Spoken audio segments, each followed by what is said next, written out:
can wholeheartedly say that I do identify as a European. This is something, I guess, that came early on. Even though I come from two Romanian parents, I was born and raised in Romania, and I can't say that I have, let's say, a complex heritage or past from that point of view.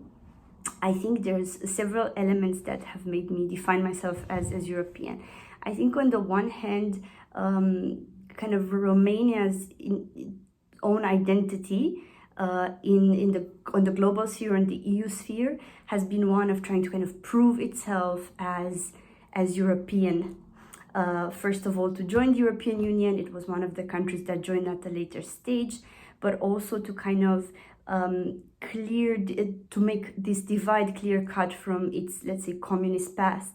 And this is also intertwined with kind of the geographical positioning of Romania, so close to Russia, that I think we've always kind of been built up to feel European, to work towards Europe, to work to these kind of notions of democracy, freedom, the European Union, also in a way to kind of shape our national identity and shape our way onto kind of the global stage. So I think there's that kind of macro perspective that I used to get European civic education in school and so on. So on the one hand is that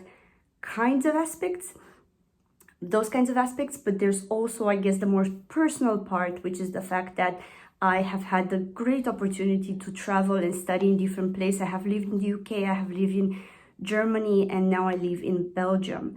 So having lived in so many places and met so many people and worked towards common goals, I think I feel less inclined to define myself as solely just Romanian, although there are many aspects of my nationality as Romanian that are, I think, something that define me, but that is just a very narrow definition of myself. So I think that defining myself as European is, let's say, a more clear definition of how I see myself.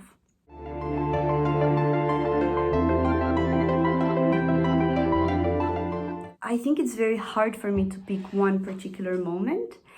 I think it's a series of moments which actually is made up, again, as I was saying before, of all of these instances where I got to travel and live in different countries. And I got to a point at some point where I felt like no matter where I went in Europe, I felt at home because of, to a certain extent, because of the common currency, although that's not the case in all countries, because of Schengen, although that's not the case in all EU countries.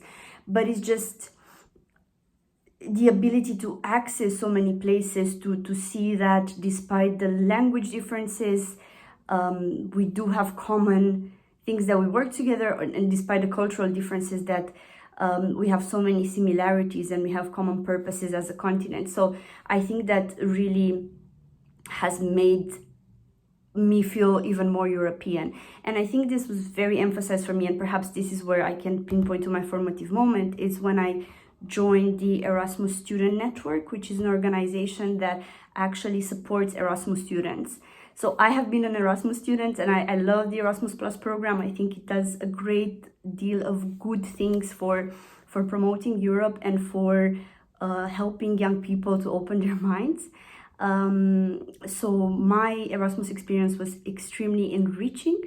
But then after the Erasmus experience, I got the chance to be part of the Erasmus Student Network, where I met people from all over Europe that were supporting other students, integrating into the local societies and kind of making sense of the new societies where they found themselves in. And I think that for me was my formative European moment, because it wasn't just about meeting other people that were working on these great things and kind of working in a multicultural environment. So that was part of it. But the big thing was this idea that we work together towards a common purpose. And I think this is kind of the idea of the EU as such. So that was kind of my personal experience of it. I'm sorry that it can't be a very kind of a moment in time that I can pinpoint.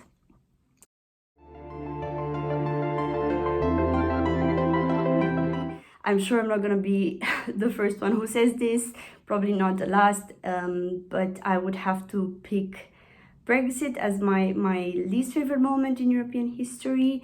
There's two aspects of it.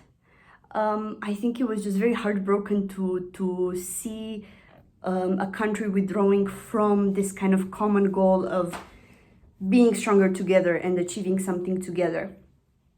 So, of course, I'm aware that the European Union has its shortcomings, and I think there's many things that we can do differently. But I think that's why our generation, the generations to come, should get involved and propose solutions to actually improve it. The idea that we take a step back from this can't, it makes me feel a bit that we were stepping a bit back in time. And this is also intertwined with the fact that there has been so much disinformation about UK's membership in the European Union, especially as I find that the UK has actually had a lot of, let's say, preferential treatment in the European Union. So that's one side of it, the symbolic value of someone withdrawing from, this common shared future dream, let's say. But there's also the more personal aspect, which is people are talking a lot about Brexit and it's volatile and it's developing so much, but I actually think that I remember very well that a lot of the conversations starting around Brexit were around Eastern European migrants coming to the UK, and people were very upset with that, and that was one of the main points of discussion and one of the main reasons that some people might have voted out. Not everybody, I don't know, I don't want to generalize, but I've experienced that as an Eastern European. I've experienced that, and I remember that in a way, as someone who's lived in the UK for 4 years and who has experienced a fair share of, let's say, microaggressions, I would say, in terms of just because of being Eastern European.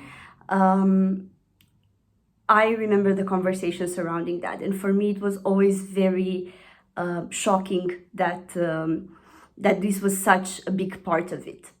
So it was also personal in a way, and I accept that that's kind of how I internalized it and how I felt about it, how the political and the personal kind of intertwined, but I would be lying to say that was not part of why this was the worst moment for me.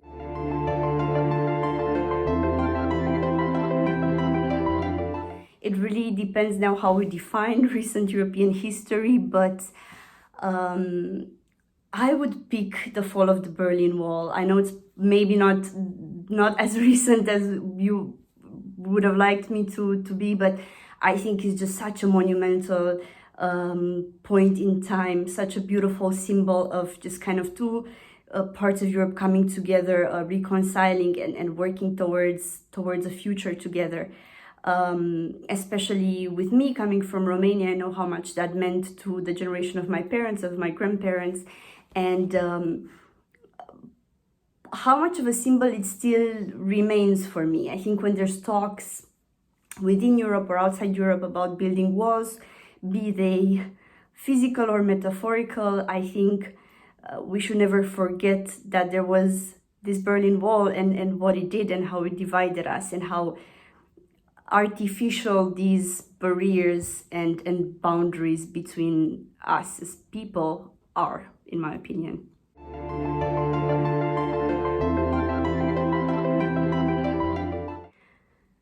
It's hard to pick one, but if I had to pick, to say one word, it's access. I don't come from a very privileged background in Romania, I would say. And I have to say that growing up before Romania joined the EU, and when I was probably around 12 or 14, I remember I would have not dreamed of having the life that I have now or experiencing the things that I experience now. And I would like to pinpoint this. As a child, I didn't dream that big. I didn't think, for me, the idea of going to a concert in the UK, I really had this favorite band, and I thought, oh, if only I could go to the UK to see this band, because I never thought that they would come to Romania. So there would be all of these barriers. Like, I never actually imagined that I would get the chance to go and study in the UK or to go and study in Germany with Erasmus. So this was part of the whole kind of boundaries that had been put on the country I was from. I was raised by a generation that when they were my age, they were not able to travel outside of Romania. So they really experienced what it meant to be closed off in a dictatorship, in a country that doesn't have any access to the outside world. And even if I didn't live in that time, this kind of endure up to the point where Romania joined the EU. And I could see within my lifetime that when Romania joined the EU, it was exactly when I actually needed to have the opportunities that I started having. And these opportunities were to travel more, to study in a different country without unnecessary other fees, just access to information, access to rights. It's significantly changed my life and the life of many other people. And I understand that still there's a lot to be done in terms of being more inclusive to different social strata and to different people. But probably this is something that we need to work on more. But for sure, if it hadn't been for the EU, I wouldn't have been able to study, live in a different country, let alone travel as much as I was able to travel, because there were so many restrictions and extra costs and lack of information before, in my view.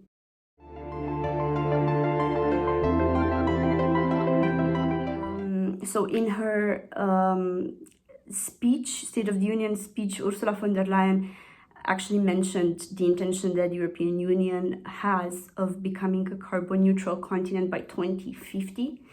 So I know the question is by 2030, but I think if Europe manages to already rethink the way it does energy policy, transportation policy, to the extent that it would become a carbon neutral continent by 2050, that would really be showing that it's a front runner in kind of this race to really think about the environment, to really think about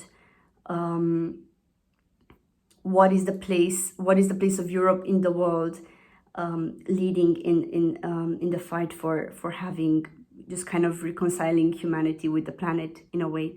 So for me, this is really a big one. I really want to see Europe become carbon neutral by 2050, and I really want by 2030 to see concrete policies in place that show big improvements in terms of carbon neutrality.